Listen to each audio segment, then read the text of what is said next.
नमस्कार, स्वागत है आपका द ग्राउंड रिपोर्ट में। मैं हूं समीर आत्मज मिश्र। उत्तर प्रदेश के मुख्यमंत्री योगी आदित्यनाथ का बटेंगे तो कटेंगे ये नारा चुनावी राज्यों में तो चर्चित हो ही रहा है, देश के बाहर भी इसकी जमकर चर्चा हो रही है। यहां तक कि अब कुछ मंदिरों में भी यह नारा चस्पा किया जाने लगा है।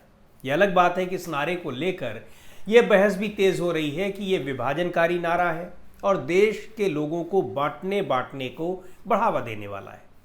लेकिन योगी अपने चुनावी भाषणों में इस नारे को बार बार रिपीट कर रहे हैं। ये सवाल पूछा जा सकता है कि चुनाव आयोग क्या कर रहा है? क्या उसे इस नारे में कोई आपत्तिजनक बात नहीं दिखती? तो ये चुनाव आयोग को देखना है। लेकिन योगी के इस बयान का विरोध अब उनके सहयोगी दलों की ओर से भी होने लगा है।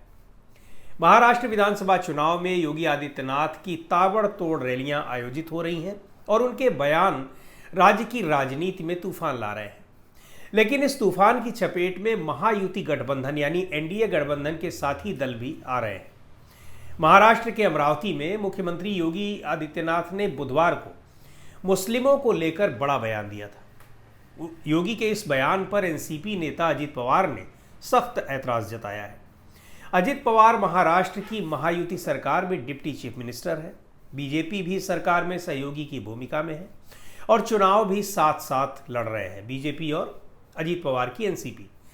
लेकिन योगी के जिस बयान का आरएसएस, पीएम मोदी और महाराष्ट्र भारतीय जनता पार्टी के बड़े नेता देवेंद्र फडणवीस, जो कि फिलहाल डिप्टी चीफ मिनिस्टर हैं लेकिन मुख्यमंत्री भी रह चुके हैं, उन्होंने भी योगी आदित्यनाथ के इस बयान का समर्थन किया है। यानी उन लोगों का भी समर्थन योगी के इस बयान को मिल चुका है। लेकिन उसी बयान पर अजित पवार ने सख्त आपत्ति जताई। क्या है ये बयान?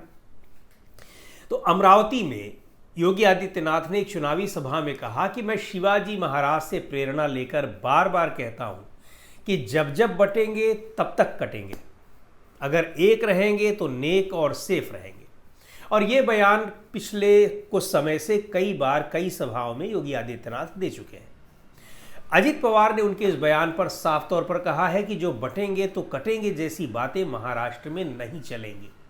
यहाँ की जनता सब समझती है, यहाँ सिर्फ छत्रपति शिवाजी महाराज की विचारधारा चलेगी, यह अजित पवार का कहना है। चूंकि अजित पवार महायुति यानी एनडीए गठबंधन के साथ चुनाव लड़ रहे हैं, इसलिए जाहिर है कि उनके इस बयान के मायने भी निकाले जा रहे हैं। अजित पवार उस एनसीपी के विधायकों को तोड़कर बीजेपी के साथ आए हैं जिसे उनके चाचा शरद पवार ने कांग्रेस से अलग होकर बनाई थी। इसलिए शरद पवार और एनसीपी सेक्युलर विचारों के पोषक हैं। लेकिन बीजेपी के साथ आने के बावजूद यदि अजित पवार बीजेपी के स्टार प्रचारक के बयान का खंडन कर रहे हैं तो इससे साफ है कि वैचारिक तौर पर अजित पवार अभी भी भारतीय जनता पार्टी के साथ नहीं आ सके हैं, या फिर आए भी हैं तो ये संभावना भी तलाश रहे हैं कि कभी भी महायुति से बाहर भी निकल सकते हैं। दूसरे ये भी कहा जा रहा है कि एनसीपी नेता का ये बयान मुस्लिम वोट बैंक को अपने साथ बरकरार रखने के लिए दिया गया है, या फिर देवेंद्र फडणवीस के उस बयान की प्रतिक्रिया है जिसमें फडणवीस ने कहा था कि एनसीपी के साथ कुछ मुद्दों पर असहमति है। बीजेपी और अजित पवार के बीच एक और मुद्दे पर पहले से ही तलवारें खिंची हुई हैं।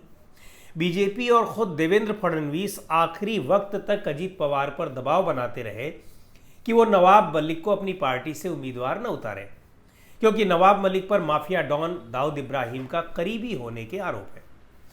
बीजेपी नेताओं ने तो ये तक कह दिया कि वो नवाब मलिक के लिए चुनाव प्रचार नहीं करेंगे। लेकिन बीजेपी नेताओं की आपत्तियों को दरकिनार करते हुए अजित पवार ने न सिर्फ नवाब मलिक को टिकट दिया बल्कि उनकी बेटी सना मलिक को भी टिकट दिया है। नवाब मलिक को मानपुर और सना मलिक को अणुशक्ति नगर से टिकट दिया गया है। यही नहीं, गुरुवार को अजित पवार ने इन दोनों के पक्ष में जमकर प्रचार भी किया। अजित पवार के नवाब मलिक और सना मलिक के पक्ष में चुनाव प्रचार करने से महायुति की पार्टियों के बीच आपसी तालमेल को लेकर सवाल उठने लगे हैं। ये सवाल किए जा रहे हैं कि अजित पवार नवाब मलिक का प्रचार करके बीजेपी को क्या संदेश देना चाहते हैं। एक बात और, महाराष्ट्र के मुख्यमंत्री रह चुके देवेंद्र फडणवीस गठबंधन में उप मुख्यमंत्री बनने को जरूर विवश हुए हैं, लेकिन महाराष्ट्र बीजेपी में फिलहाल उन्हीं की चलती है, ऐसा कहा जाता है। देवेंद्र फडणवीस नवाब मलिक को महायुति में शामिल करने के खिलाफ रहे हैं। अजित पवार को पत्र भेजकर अपना रुख उन्होंने जाहिर किया था, लेकिन अजित पवार ने तो उनकी बात नहीं मानी। उनकी पार्टी में भी उनके इस विरोध को तवज्जो नहीं मिली। यही नहीं, देवेंद्र फडणवीस लोकसभा चुनाव में मिली हार के पीछे अजित पवार को महायुति में शामिल करने को बता रहे थे और उन्हें गठबंधन से बाहर रखने की वकालत कर रहे थे विधानसभा के लिए। लेकिन उनकी पार्टी ने अजित पवार को साथ रखने की हर संभव कोशिश की और कामयाब रही। यह अलग बात है कि बीजेपी ने अजित पवार पर जमकर दबाव बनाया है, अपने कई नेताओं को उनकी पार्टी का टिकट दिलवाया है। लेकिन अजित पवार को अक्सर लगता है कि बीजेपी उनकी पार्टी ही नहीं, उनके नेताओं के वजूद को भी खत्म करना चाहती है या फिर अपने साथ मिलाना चाहती है। बीजेपी की कार्यशैली और पिछले 10 साल का इतिहास देखते हुए इन आशंकाओं को खारिज भी नहीं किया जा सकता। लेकिन बीजेपी के साथ आकर अजित पवार ने अपना जो राजनीतिक नुकसान किया है उसकी भरपाई कर पाना मुश्किल है। अजित पवार को यह भी लगता है कि योगी के चुनावी सभाओं और ऐसे बयानों से उनका मुस्लिम वोट बैंक छिटक सकता है।